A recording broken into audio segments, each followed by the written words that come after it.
morning, everybody. Rise and grind, baby. Rise and grind on this Wednesday hump day. Yes, Wednesday, dreary, warm. It's in the 60s. Warm but dreary hump day. This cannot work, in the words of Mark Holmes, without the help of one special person.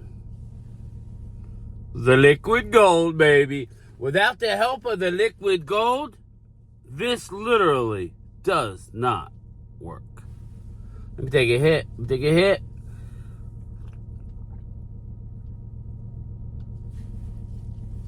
All right, that was a nice hit. All right, now we can move. Let's rock. All right, everybody. What's going on here? It's going to be a wet day today. The leaves never stop around here. Not my leaves. My leaves are gone. Everybody else's leaves blow into my yard. Thanks, peeps. Thank you. But anyway, heading to work here. Don't feel like working. Who does, right? But we do. We do. Just looking at an article. I don't want to make a video about it. I'll bring it up, but I'm not gonna put a thumbnail or nothing. You know, like I said, why do you Cowboy fans always want to talk Eagles? I'm talking Eagles. You guys don't have a problem, and it's nothing but positive. If I say one little sliver of negative, you guys get all upset. All right, I'm gonna just defer you to Pro Football Talk. Go look at yet another article where Kellen Moore is saying I have to do a better job to make sure that the ball is intended to A.J. Brown most of the time when they drop back. If I'm Smitty, I'm like, hey, what about me? I'm the one that's scoring these unbelievable touchdowns. And I'm not being negative, but again, I'll do a video about how I think you got the special sauce to beat Detroit, this and that and the other. You look right past that and go right to the one little negative that everybody's talking about around here. So it is what it is. Not to say that people think that something bad's going to happen, but it is what it is. I just got to start hiding some of you people, like, some of you negative people who don't get it. You're obviously not watching the video. I appreciate the comment, but if I hide your ass, you ain't going to know that you're hidden. I don't like doing that, but again, I've been saying nothing but positive things. So again, it's a fine line I walk when I'm a Cowboys YouTuber living in South Jersey trying to do content, and I cover the Eagles as well. Sometimes it's better. Like, I'm a Cowboy fan not living in Texas, so I don't deal with all the negative shit that Walker Wade. That's not Wade. We'll just call him Wade. Wade is more, if you listen to the vitriol, Wade is more vitriolic. Just like the Eagle fans living here. Eagle fans that are in LA or whatever. Again, you're like me, where you're outside of the bubble and you're not hearing that daily vitriol. You're just looking at the standings, you're watching your favorite YouTubers, whatever, and that's what happens. The closer you are, the more upset you get. But that's enough of that. So yeah, just answered all the comments. Sorry, it's been busy, as you saw last night. I was out late into the night. But I want to do a big thank you to Vinny Hagen and his wife.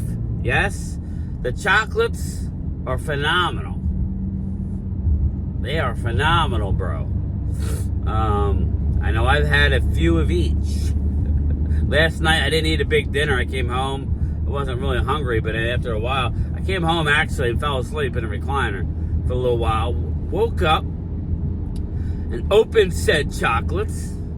Very good, Vinny. So thank you so much. But looking forward to this weekend. We got, again, a game where I'm not going to say I'm outwardly rooting against my team. Again, if we would have won by 10 points during that Bengal game, I would have been fine. I wouldn't have been mad throwing stuff around if we won. But the way it lost was actually, listen, Cowboy fans, the way we lost is just,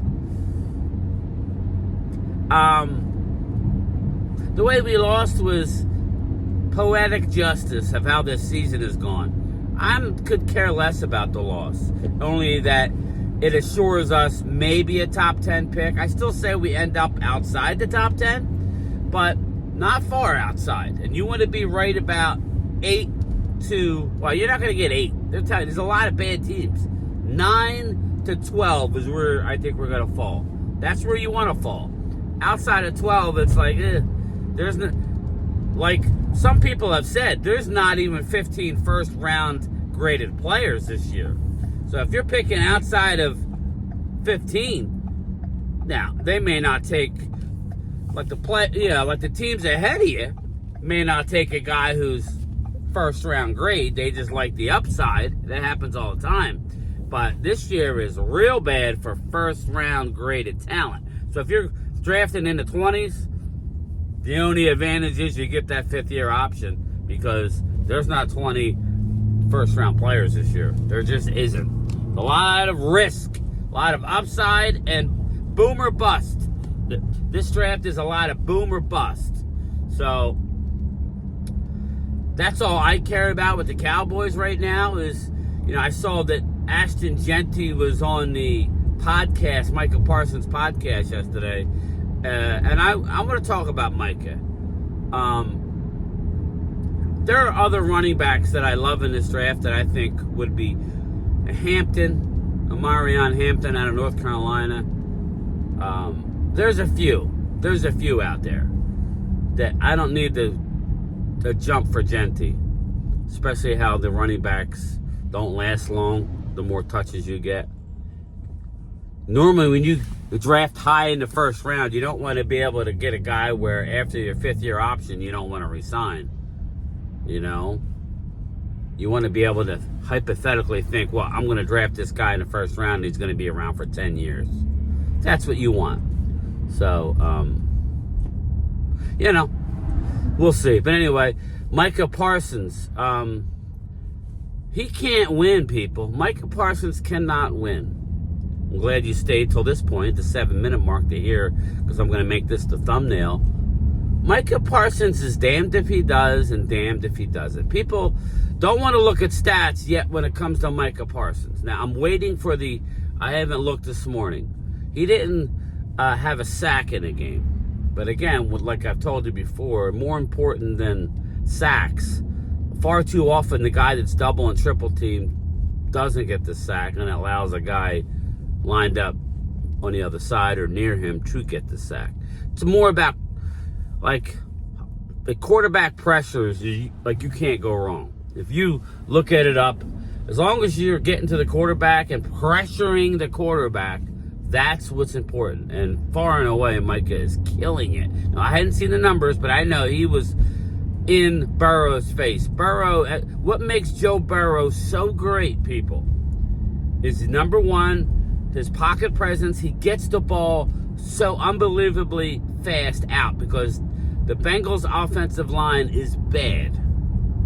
Yet he has learned to get rid of the ball, set his feet, rush out the pocket, reset his feet when he's under pressure. His mind works so fast where he's locked. First receiver, reset. Where is people? Boom. He gets the ball out quick. He's not easy to sack. So,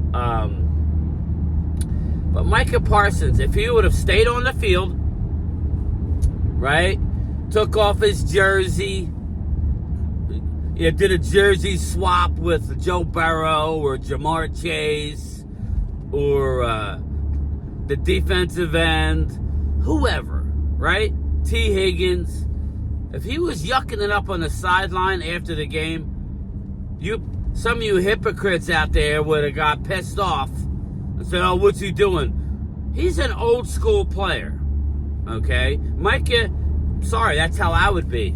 I'm emotional. You get what's on my mind, usually.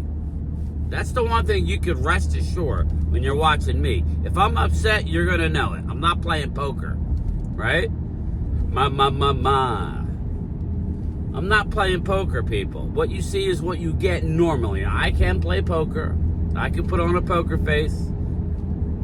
But when it comes to football, I don't. So, do you want Micah Micah was pissed off about that game. Pissed off. Number one, he got word that his best buddy, who was just doing an interview Wednesday before the game, Demo, DeMarvion Overshown, about his recovery from his ACL and the other knee that he just got off of. They were all talking and sitting. Right? They were all talking and sitting. Reminiscing about the long journey. Hugging. Doing what I got my brother's keeper. When you're on a football team, that's what it's about, people. That's what it's about. 11 guys coming together. That's what wins Super Bowls. Not always the most talented. It's no infighting. No saying, I want this, I want that, I need this, I need that. He's been nothing but a model citizen, and I've been critical of him. But after, I don't know everything, people. Okay? FYI, I don't know every answer. I think I know the game, but I don't know every answer. So I checked my opinion of Micah when it came to the podcast. I'd much rather him be in a friggin' podcast studio than running and gunning on the streets. Have you seen Debo Samuel lately? I'm sorry, if Micah wears some of that shit, he gots to go. Debo, what are you doing, bro? But anyway, stay focused. Micah wears his heart on his sleeve, okay? He could have been on the field yucking it up, because we all know that they're millionaires. Yeah, Micah's a millionaire. Multi. With the endorsements and everything else, he's got money. And he hasn't even gotten his big payday yet, which is coming. And he's well-deserved.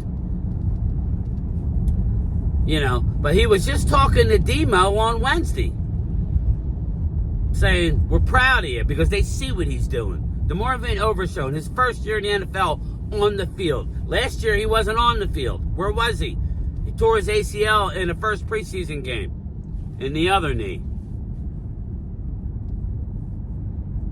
So he missed all last year, comes out of the box this year, and it's done nothing but been a machine. Tackling behind the line of scrimmage, sideline to sideline, on said ACL. So I don't want to hear anybody say, oh, he's done. No, it's the other knee. I get it. It was more ligaments.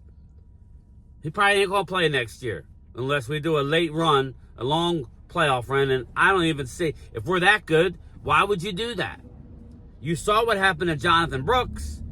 Shout out to him. Prayers up for Jonathan Brooks. I liked Jonathan Brooks at the University of Texas, drafted by the Panthers.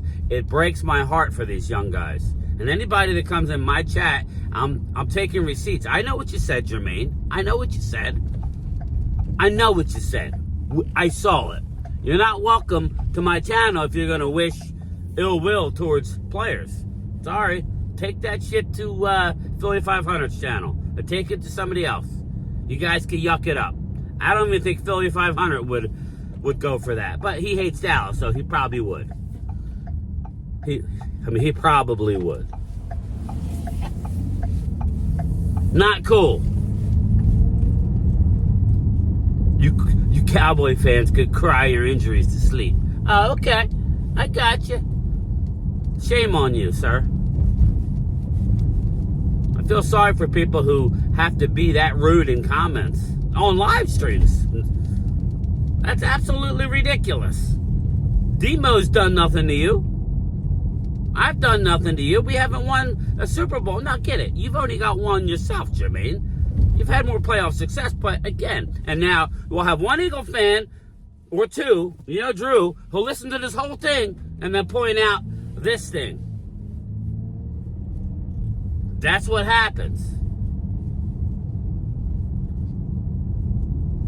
It's not right what people are saying about laughing and joking when players get hurt. Shame on any of yous who are going to yuck it up. This dude is looking at a 12-month rehab from start to finish, at least. At least, maybe 15 months, which means he won't play next year. And Mike is looking at it like the other guy who's like me, who can help me, is gone. More the reason why Micah should go get his bag. Go get your bag. Because Demo got hurt standing there when another player went into his leg. Look at the pictures of the damn hit. His leg was 90 degrees. His knee was the other way. There's no way physics allow your knee to bend that way. So, again, he'll be back. God-fearing man. He will be back. And the last thing I'll say on DeMarvion Overshown and Micah, you've turned me around. Because I'm not just about a stat guy. I'm an overall guy. You've turned me around. By crying after that game, Micah, and showing the emotion that you had after that game, that tells me that you care, my man. That tells me that you care. And you didn't yuck it up. And I'll end with this. DeMarvion Overshown. This was the other day, before the injury, when they found out that Zach Martin was up for the Man of the Year, NFL Man of the Year, for his charitable contributions. You know what DeMarvion Overshown said? DeMarvion Overshown said, how do I do that? Not how do I win playoff games? How do I not make money? How do I not make Pro Bowls? He wants to be the NFL Man of the Year, and that's for things off the field, people. Off the field. Not on the field, off the field. That's a guy who deserves it all. The real Texas boy, a real cowboy. Learn about his life. DeMarvion Overshown does not deserve what came his way on Monday night. But if anybody can overcome it, it's Demo. And I'm more convinced and more excited for Micah and Demo's career together. What we need to do as Cowboy fans is hold this organization to the fire regarding off-season moves. You can't just draft and develop. That does not work. Look at the good teams like the Eagles. Yes, there we go. Another good thing. So don't just harp on one thing, bro. Respectfully. Can't have it all. You may want it all. You ain't getting it all. For years to come, those two guys. So, Batman and Robin. I'm sure Demo, the class act that he is, was more than happy to be Robin. But all right, I'll see everybody on my lunchtime chat. Game Time Brian, otherwise known as the Man.